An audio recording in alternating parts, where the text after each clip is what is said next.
നമ്മുടെ കർത്താവും രക്ഷകനുമായ യേശു ക്രിസ്തുവിൻ നിസ്തുല്യ നാമത്തിൽ എല്ലാ പ്രിയപ്പെട്ടവർക്കും ക്രിസ്തീയ വന്ദനങ്ങൾ. 2 ശമൂവേൽ 24 ദാവീദ് ഗാദിനോട്, ഞാൻ വലിയ വിഷമത്തിലായിരിക്കുന്നു, നാം യഹോവയുടെ കയ്യിൽ തന്നെ വീഴുക, അവൻ്റെ കരുണ വലിയതല്ലോ, മനുഷ്യൻ്റെ കയ്യിൽ ഞാൻ വീഴരുതേ എന്ന് പറഞ്ഞു. അനന്തരം സാത്താൻ ഇസ്രായേലിനെതിരെ എഴുന്നേറ്റ കാലം. ആ സമയത്ത് ദാവീദിൻ്റെ ഹൃദയത്തിൽ ചെയ്യരുതാത്തൊരു കാര്യം ചെയ്യാനുള്ള പ്രേരണ കൊടുക്കുകയാണ്. തോന്നിച്ചു എന്നാണ് വായിക്കുന്നത്. സാത്താൻ എഴുന്നേറ്റ് ഇസ്രായേലിനെ എണ്ണുക എന്ന് ദാവീദിൻ്റെ ഹൃദയത്തിൽ തോന്നിച്ചു. എണ്ണിയത് പാപമല്ല. എന്നാൽ ഇവിടെ സംഭവിച്ചതായ കാര്യം നാം വിശദമായി പഠിച്ചാൽ, ദാവീദ് ചെയ്തത് ദൈവത്തിന് അനിഷ്ടമാകാനുള്ള കാരണം ജനസംഖ്യ എടുക്കുന്നതിനുള്ള ക്രമീകരണങ്ങൾ ന്യായപ്രമാണത്തിൽ ചെയ്തിട്ടുണ്ട്. മോശ 2 പ്രാവശ്യം ജനസംഖ്യ എടുത്തു. ദാവീദ് ജനസംഖ്യ എടുക്കുന്നതിലുണ്ടായ പ്രേരക ശക്തിയാണ് പാപമായത്. ജനസംഖ്യ എടുക്കേണ്ടത് പുരോഹിതന്മാരെ കൊണ്ടും ലേവ്യരെ കൊണ്ടുമാണ്. എന്നാൽ സേനാപതിയായ യോവാബിനെയും മറ്റു സൈനിക ഉദ്യോഗസ്ഥന്മാരെയും കൊണ്ടാണ് ദാവീദ് ജനസംഖ്യ എടുപ്പിച്ചത്. അധികാരവും ഐശ്വര്യവും ദാവീദിന് അഹങ്കാരത്തിന് കാരണമായി. യഹോവയിലുള്ള ആശ്രയഭാവം തൽക്കാലം ദാവീദിൽ നിന്ന് വിട്ടുപോയി. ഭൂമിയിലുള്ള മറ്റു ജാതികൾക്കൊപ്പം തൻ്റെ സാമ്രാജ്യത്തെ ഒരു ലോകശക്തിയായി സംവിധാനം ചെയ്യുവാനുള്ള ആഗ്രഹം ദാവീദിലുണ്ടായി. ഒരു ദൈവാധിപത്യ രാഷ്ട്രമെന്ന നിലയിൽ നിന്ന് ഇസ്രായേലിന് ഭ്രംശം സംഭവിക്കുകയായിരുന്നു. യഹോവ ഇപ്രകാരം അരുളി ചെയ്യുന്നു, മനുഷ്യനിൽ ആശ്രയിച്ച് ജഡത്തെ തൻ്റെ ഭുജമാക്കി ഹൃദയം കൊണ്ട് യഹോവയെ വിട്ടുമാറുന്ന മനുഷ്യൻ ശപിക്കപ്പെട്ടവൻ. ഇവിടെ ദാവീദ് യോവാബിനെ നിർബന്ധിച്ചു. യോവാബിന് പോലും ഈ കാര്യം ചെയ്യുന്നതിൽ താല്പര്യമില്ലായിരുന്നു.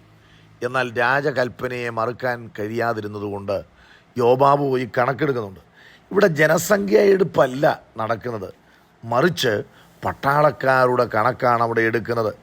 ഏതാണ്ട് യോവാബ് കണക്കെടുത്തിട്ട് ഇവിടെ രേഖപ്പെടുത്തുന്നുണ്ട്, 13,70,000 പടയാളികൾ ദാവീദിനുള്ളതായി അവിടെ രേഖപ്പെടുത്തിയിട്ടുണ്ട്.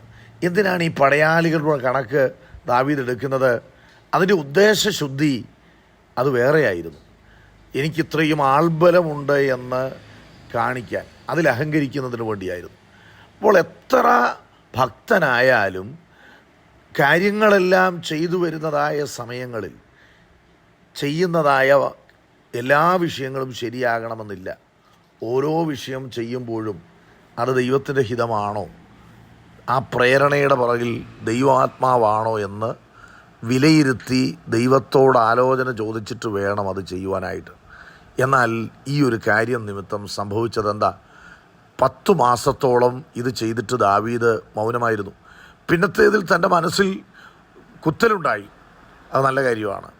തെറ്റ് ചെയ്തിട്ട് കഠിനപ്പെടുകയല്ല, ദാവീദിൻ്റെ മനസ്സിൽ മനസാക്ഷി കുത്തി. ദാവീദ് പല പ്രാവശ്യം പാപങ്ങൾ ഏറ്റുപറഞ്ഞിട്ടുണ്ട്.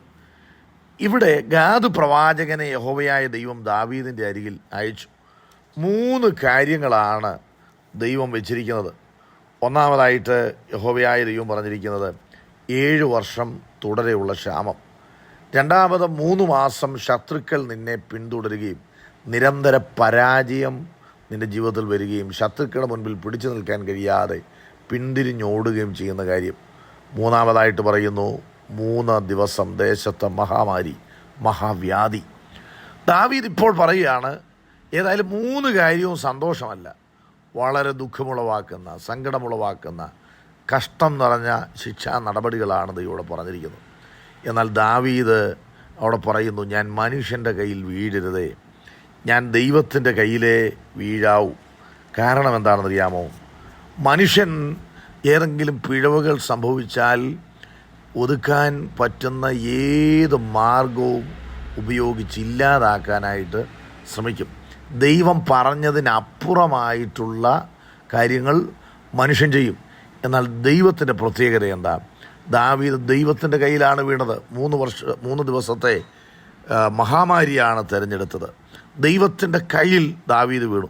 നാം വേദപുസ്തകം ഇവിടെ സൂക്ഷ്മമായി പഠിക്കുമ്പോൾ ഒരു ദിവസം ഈ മഹാമാരി ഉണ്ടായി. 70,000-ലധികം ആൾക്കാർ ലോകത്തുനിന്ന് മാറ്റപ്പെട്ടു. ദാവീദ് യെബൂസ്യനായ അരവനയുടെ കളത്തിൽ നിൽക്കുന്നതായ വേളയിൽ നാശം ചെയ്യാനായിട്ട് ദൈവത്തിൻ്റെ ദൂതൻ കൈനീട്ടിയിരിക്കുകയാണ്.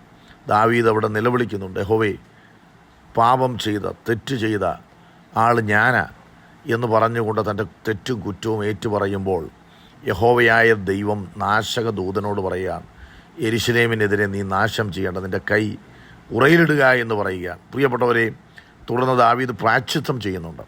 നോക്കുക, ദൈവത്തിൻ്റെ കരങ്ങളിൽ വിഷമതകളുടെ സാഹചര്യത്തിൽ വീണ ദാവീദിനെ ദൈവം കൈവിട്ടില്ല. ദാവീദിനെ ദൈവം ഉൾക്കൊണ്ടു. അവൻ ചെയ്തത് ദൈവം അംഗീകരിച്ചു. അരവനയുടെ കളത്തിൽ അത് വിലയ്ക്ക് വാങ്ങി താൻ പ്രായശ്ചിത്തം നടത്തി. അവിടെയാണ് പണ്ട് തൻ്റെ വലിയപ്പച്ചന്മാരിൽ ഒരാളായ അബ്രഹാം തൻ്റെ മകനായ ഇസഹാക്കിന് യാഗമർപ്പിച്ചത്. അവിടെയാണ്, ആ മോരിയ മലയിലാണ്, ഈ അരവനയുടെ കളമാണ് പിന്നത്തിൽ മോരിയാമല എന്ന പേരിൽ അറിയപ്പെടുന്നത്. അവിടെയാണ് ശലോമോൻ ദൈവാലയം പണിതത്. അതിൻ്റെ പുറകിൽ ഒരു ഏറ്റുപറച്ചിലും കണ്ണുനീരും അനുതാപവും ഉണ്ടായിരുന്നു. നമ്മുടെ ജീവിതത്തിൽ ഏത് താഴ്ച വന്നാലും കുറവുകൾ വന്നാലും മനുഷ്യൻ്റെ കരങ്ങളിൽ വീഴരുത്, ദൈവത്തിൻ്റെ കരങ്ങളിൽ വീഴണം. ദൈവം കരുണയുള്ളവനാണ്, കൃപയുള്ളവനാണ്.